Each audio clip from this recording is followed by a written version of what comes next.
प्यारे बच्चों, हम मैमेलियन एंडोक्राइनोलॉजी में सारी ग्लैंड्स के हार्मोन्स, उनका function, structure, anatomy, development, disorder के बारे में पढ़ें। उससे पहले थोड़े से कुछ बेसिक कंसेप्ट्स हैं जो एंडोक्राइन से रिलेटेड हैं, उनको हम समझने की कोशिश करते हैं। सबसे पहले हम समझेंगे एंजाइम्स और हार्मोन का डिफरेंस क्या है। एंजाइम की केमिस्ट्री और केमिकल नेचर ये होता है कि एंजाइम हमेशा प्रोटीन के बने हुए होते हैं, बाई नेचर प्रोटीनेशियस होते हैं, जबकि हार्मोन प्रोटीन के भी बने हुए हो सकते हैं, स्टेरॉइड के भी बने हुए होते हैं और एमीन्स के भी बने हुए हो सकते हैं। आणविक भार जो एंजाइम्स का होता है वो हमेशा ज़्यादा होता है, हाई मॉलिक्यूलर वेट, जबकि हार्मोन्स होते हैं वो लो मॉलिक्यूलर वेट के होते हैं। इस मॉलिक्यूलर वेट के अधिक और कम होने के कारण इनकी जो कोशिका कला के पार जाने की क्षमता होती है वो प्रभावित होती है। इसलिए एंजाइम सेल मेम्ब्रेन के थ्रू नॉन डिफ्यूजेबल, अविषरणशील होते हैं, जबकि कम मॉलिक्यूलर वेट होने के कारण हार्मोन कोशिका कला के पार विसरणशील होते हैं, आ जा सकते हैं। अब इसके बाद में साइट ऑफ एक्शन। हार्मोन्स जहाँ से स्त्रावित होते हैं उससे दूर जाकर काम करते हैं, यानी कि उनका जो टारगेट टिश्यू होता है वो सीक्रेटरी साइट से कहीं दूर होता है। जैसे कि ये हनुमान जी की गदा की तरह काम करते हैं, हाथ में गदा होती है और गदा को दूर फेंकते हैं तब जाकर वो किसी के लगती है। ठीक इसी प्रकार से हार्मोन्स भी अपनी जो ग्लैंड होती है जहाँ से वो सीक्रेट होते हैं उससे दूर जाके काम करते हैं, जबकि हार्मोन्स होते हैं वो तलवार की तरह काम कर रहे हैं, हाथ में है वहीं उसको चलानी पड़ती है और सामने वाले के ऊपर आक्रमण वहीं करना पड़ता है। तो जहाँ एंजाइम्स होते हैं वहीं डक्ट के थ्रू ये सीक्रेट होते हैं और उसी स्थान पे काम करते हैं, यानी कि टारगेट टिश्यू सीक्रेटरी साइट से एंजाइम्स का दूर नहीं होता, जबकि हार्मोन का टारगेट टिश्यू सीक्रेटरी साइट से हमेशा दूर होता है। फिर है मोड ऑफ एक्शन। हमेशा उत्प्रेरक, बायो कैटलिस्ट की तरह एंजाइम काम करते हैं और उपापचय प्रक्रिया की जो दर होते हैं उसको बढ़ा देते हैं, जबकि हार्मोन्स का रोल फिजियोलॉजिकल होता है। ये फिजियोलॉजिकल एक्शन में या तो एक्साइटेटरी, उत्तेजनशीलता को बढ़ाते हैं, या हार्मोन कई बार इनहिबिटरी, संदमन का काम करता है। तो संदमन और उत्तेजनशीलता दोनों का काम हार्मोन्स करते हैं। एंजाइम एक्शन में सदैव उत्क्रमणीशीलता पाई जाती है, यानी कि रिवर्सिबिलिटी होती है, जबकि हार्मोन एक्शन कभी भी रिवर्सिबल नहीं होता। जो उसका काम होना होता है वो कर देता है, रिवर्सिबल एक्शन नहीं होता। सांद्रता का क्या प्रभाव पड़ता है? एंजाइम्स की यदि सांद्रता अधिक होती है तो एक निश्चित सीमा के बाद क्रिया की दर बढ़ जाएगी, जबकि हार्मोन्स की सांद्रता, कंसंट्रेशन आवश्यकता से अधिक होने पर हाइपर एक्टिविटी होती है, और जो न्यून आवश्यकता हार्मोन की होती है यदि उससे कम हार्मोन की मात्रा हो तो हाइपो एक्टिविटी। हाइपर और हाइपो दोनों एक्टिविटीज़ के अंदर असामान्यताएं, डिसऑर्डर और शारीरिक रोग उत्पन्न होते हैं। हमेशा एंजाइम क्रिया की दर को त्वरित करते हैं, जबकि कुछ हार्मोन क्रिया की दर को बढ़ाते हैं और कुछ संदमन करते हैं। और एंजाइम्स कभी भी मेटाबॉलिक फंक्शन में यूज्ड नहीं होता, जबकि हार्मोन्स मेटाबॉलिक फंक्शन के अंदर यूज्ड हो जाते हैं और मेटाबॉलाइट के रूप में बाद में एक्सक्रीट भी होते हैं। अब ये बॉडी में जो इन्फॉर्मेशन सिस्टम, सूचना तंत्र होता है, या तो तंत्रिकाओं के द्वारा होता है, उसको हम नर्वस इन्फॉर्मेशन सिस्टम बोलते हैं, या कुछ सूचनाएं जो होती है वो हार्मोन्स के द्वारा संप्रेषित होती है शरीर में, उसको हम हार्मोनल इन्फॉर्मेशन कहते हैं। दोनों में दो तीन एक बेसिक डिफरेंस है।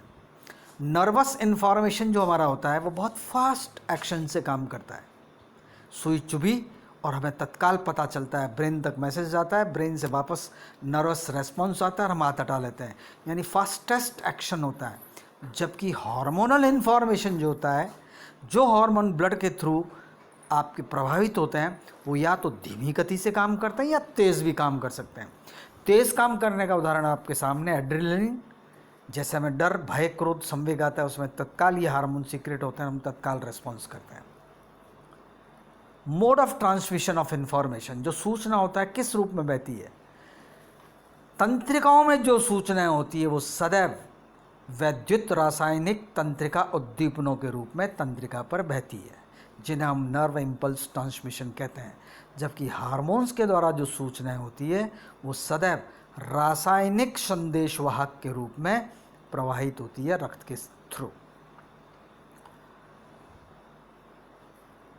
नर्वस इन्फॉर्मेशन होती है वो नर्व फाइबर के द्वारा एक स्थान से दूसरे स्थान पर जाती है, जबकि हार्मोन के द्वारा जो सूचना होती है वो सदैव रक्त के द्वारा एक स्थान से दूसरे स्थान पर जाती है।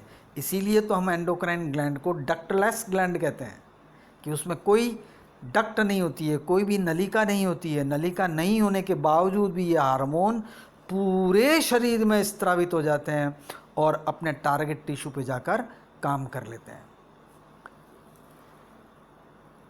नर्वस इन्फॉर्मेशन का जो डायरेक्शन होता है वो सदैव स्पेसिफिक होता है, विशिष्ट होता है।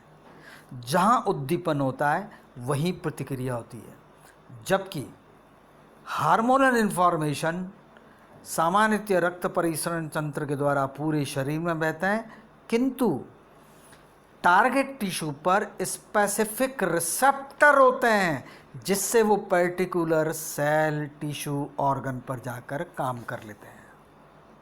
तो बड़े स्पेसिफिक वे के अंदर हार्मोनल मैसेज होता है, वो कन्वे होता है। नर्वस इन्फॉर्मेशन बड़ा शॉर्ट पीरियड का होता है, जबकि हार्मोनल इन्फॉर्मेशन का लॉन्ग लास्टिंग इफेक्ट होता है।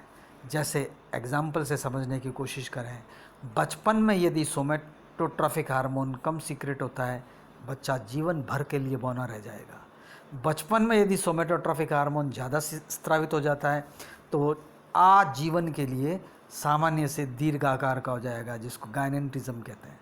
तो लॉन्ग लास्टिंग इफेक्ट होता है हार्मोनल इन्फॉर्मेशन का। नर्वस इन्फॉर्मेशन का शॉर्ट पीरियड इफेक्ट होता है। अब हम डिफरेंस समझना चाहेंगे हार्मोन्स और विटामिन्स के बीच में। हार्मोन्स होते हैं वो बॉडी की एंडोक्राइन ग्लैंड के अंदर ही संश्लेषित होते हैं, वो बाहर से हम नहीं ले सकते। डिसऑर्डर की कंडीशन में बाहर से लेते हैं दवा के रूप में, अन्यथा हमारा शरीर ही हार्मोन्स को संश्लेषित करता है। जबकि विटामिन सदैव हम भोजन के साथ बाहर से इंजेस्ट करते हैं।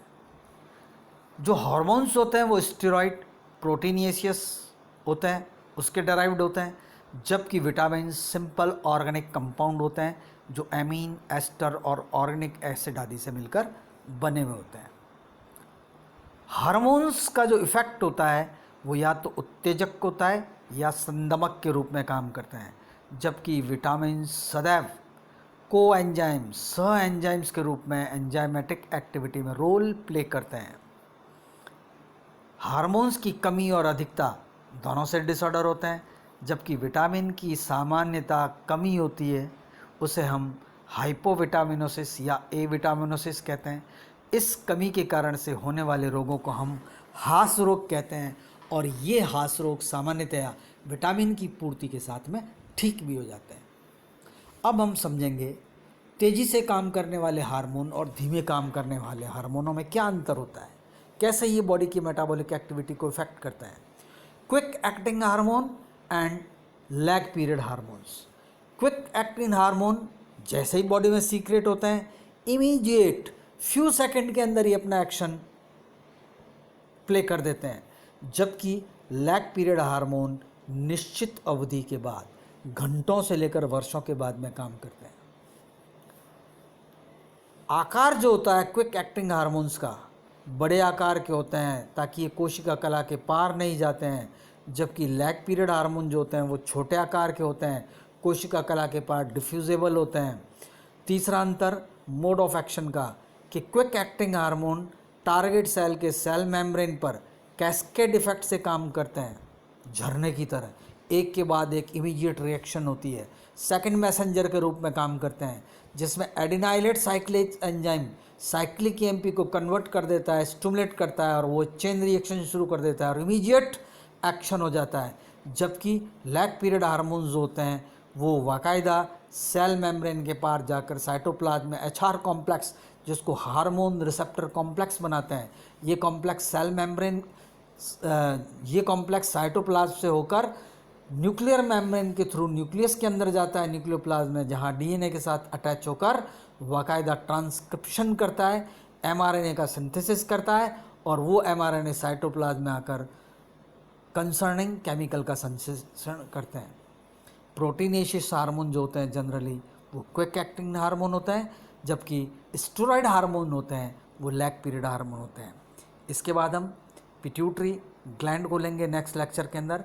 पिट्यूटरी का ओरिजिन, पिट्यूटरी का डेवलपमेंट कैसे होता है उसको समझेंगे।